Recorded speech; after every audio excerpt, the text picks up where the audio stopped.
Կասլիկի Սուրբոքի համալսարանին Յուզեկի մեջ կազմակերպվեցավ հայ մշակույթի օր նախաձեռնությամբ համալսարանի հայ ուսանողներուն։ Համալսարանի շրջափակի մեջ Բատկեր Գետրոնին հետ կորձակցաբար զդեղված էին հայկական արվեստի կորձեր եւ արտադրություններ ցուցադրող եւ վաճառող դաղավարներ։ Ցուցադրված էին նաեւ հայ հանրազանոթ անձնավորություններու եւ արհեստավորներու լուսանկարները։ Հատկանշական էր մասնավորապես հայ վարպետներու գենթանի ցուցադրությունը հայկական կորքակորձության։ Այս առիթով կազմակերպված էր նաև ցերնարկմով, որում ողջունի խոսք արտասանեց համալսարանի ուսանողական հարցերու գրասենյակի դնորեն Բուտրոս Սայիդ, որ մեծ համալսարանի հայ ուսանողներու անունով խոսք արտասանեց Նարեն Օխուդյան։ Ցերնարկին հրավիրված էր նաև Լիբանանի մեջ Հայաստանի տեսփան Աշոտ Քոչարյան, որ ընդհանուր քիդերու մեջ անդրադարձավ հայ մշակույթին եւ հայկական քաղաքագրթության, խոսեցավ Լիբանան-Հայաստան բարեկամության մասին, շեշտելով հայ եւ լիբանանցի ժողովուրդներու միջև դարբեր մարզերու մեջ կորձակցության առավել ամրապնդման անհրաժեշտությունը։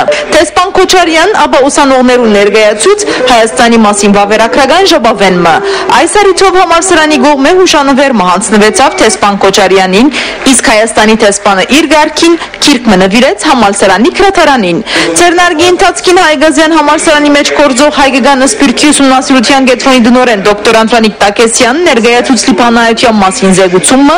ապա համալսարանի կողմէ քիրք նվիրվեցավ դասախոսին։ Հայկական մշակույթի օրվան ներկա գտնվեցան ազգային Եղիշե Մանուկյան քոլեջի 11-րդ եւ համազգայինի Մելանքտոն եւ Հայկ Արսանյան ջեմարանի 10-րդ դասարաններու աշակերտները, որոնք համալսարանի շրջափակի մեջ զդեղված դաղավարներուն ծանոթանալը յետք հայկական շուրջ բար բռնեցին, իարխոշտապ արեցին եւ զվարճացան, իսկ կորձատրված գեղարվեստական հայդակրին իրենց մասնակցությունը բերին Վարանթա Յակոբյան, Նարե Սալորյան, Հայկ Գրագյան, Քուրքեն Փափազյան եւ Ռաֆի Թորոսյան։